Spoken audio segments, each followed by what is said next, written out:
The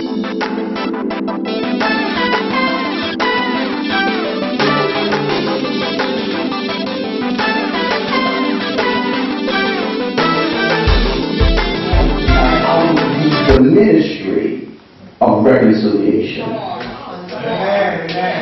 Now, some of you may be looking and saying, well, I don't know what that means. But before I can get to reconciliation, I have to let you understand tonight that all of us that's in the room tonight, we have a ministry.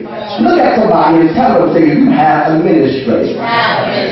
If God has brought you out of darkness, and if He has brought you into the marvelous light, and if you are not the person that you once was, and if you don't see yourself like you used to see yourself, and if God has worked a wonder and a change in your life, God has given you a witness to bring somebody else back to their Creator.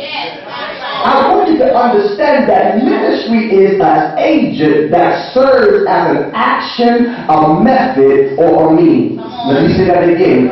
Ministry is an agent that serves as an action, a method, or a means. So in other words, ministry is the vehicle by which the purpose and the plans of God in the heavens are revealed and expressed in the earth. Y'all miss me. So what I'm trying to get you to understand is that the reason why the devil could not take some of y'all out, and the reason why the devil could not destroy you in the world, is because God understood that I have put an agency within you that's going to bring the creation back to the Creator. I'm trying to keep it real simple for y'all, because I want you to understand that the purpose of God in your life must be accomplished. I want you to recognize that we walk around our lives aimlessly. We walk around our life without no purpose, and without no vision, and without no dream and no ambition, because we don't recognize that God has called us to something greater than our misery. You're not talking to me. You have to recognize that you are greater than your dysfunction, and you are greater than the things that you've gone through, and you are greater than your current pain and your current struggle. But what you have to understand is that God said that I'm going to bring you into this next place of influence. You have to understand you have a ministry. And anybody that got a microphone in their hand is not ministering.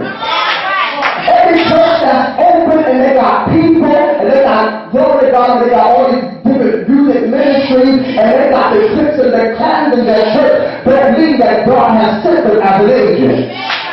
You have to understand that an agent has been sent by government. God, this is what I'm saying. And so if you recognize that government has sent you and it's not your own, but you were bought with the price, therefore the Bible says glorify God, not just in your body, but in your children. So what am I saying? That most of us, glory to God, may be true in our ministry because we think we have something to prove. Now recognizing that our witness proves our ministry. What have you gone through in your life that causes you to be a believer? If God had to ask you, you are the only witness in the earth that's left, what would be your response to God? Well, God, I can't do it because I see myself as a grasshopper among giants. Well, God, I can't do what you called me to do because I wasn't raised on the right side of the tracks. God, I can't do what you called me to do to start this business because I ain't got no money. God, I can't do what you called me to do because I ain't got no friends and I ain't got no support. I ain't got nobody giving me confirmation about what you said. But what you got to understand is that when God gives you confirmation, it's not going to be validated by people. When God really gives you something, faith are not going to validate it. Faith ain't going to make room for you and look at you like you crazy because you got the mindset that say, you know what? I'd rather obey God than to live a life. Glory to God, to believe my privilege. Most of us are frustrated and we're mad and upset because we're trying to do something that God did not create for us to do. And so now we're entangled with the yoke of bondage and unbelief because of friendship. They're not going to talk to me tonight. Because I wanted to recognize that we got some people in our life that's lying to us.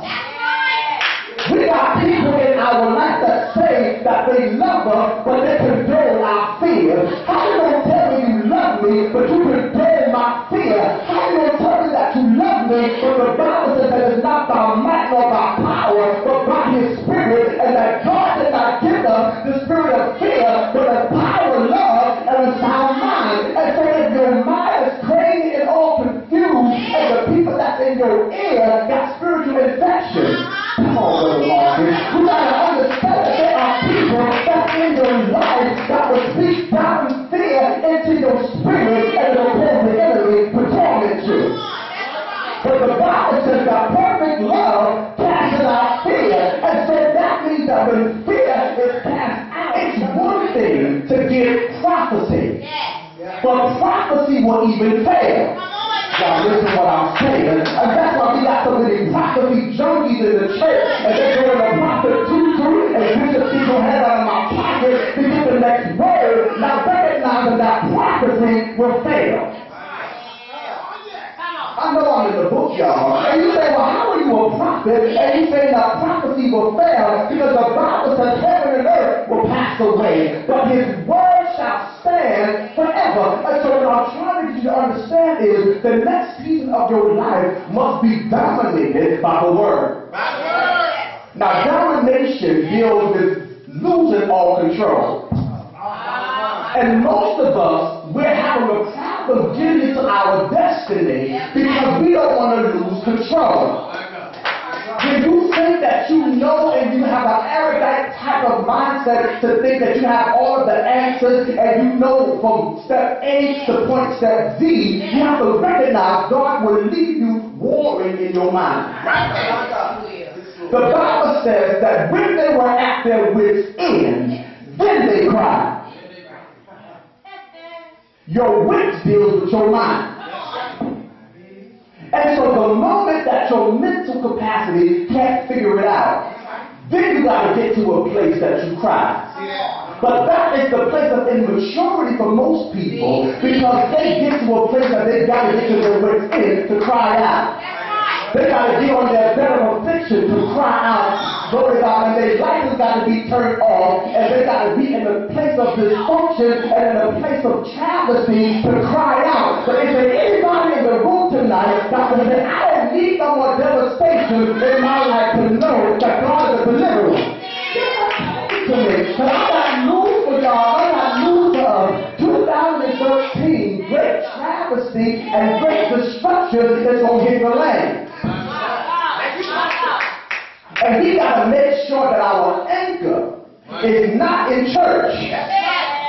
We got to make sure that our anchor is not in our prayer partner and it's not in our friends. The Bible says, let every man be a liar and let God be true. And the Bible says, if God be for you, then who can be against you? People can walk out of you and they can leave you out to drown and they can tell you ain't going to make it. So you got to make up in your mind that this is the season that I'm going to trust God. The first person holding and the other person challenging. So I will trust in the name of the Lord. And is there anybody in the room that will declare that my trust is not in my travesty?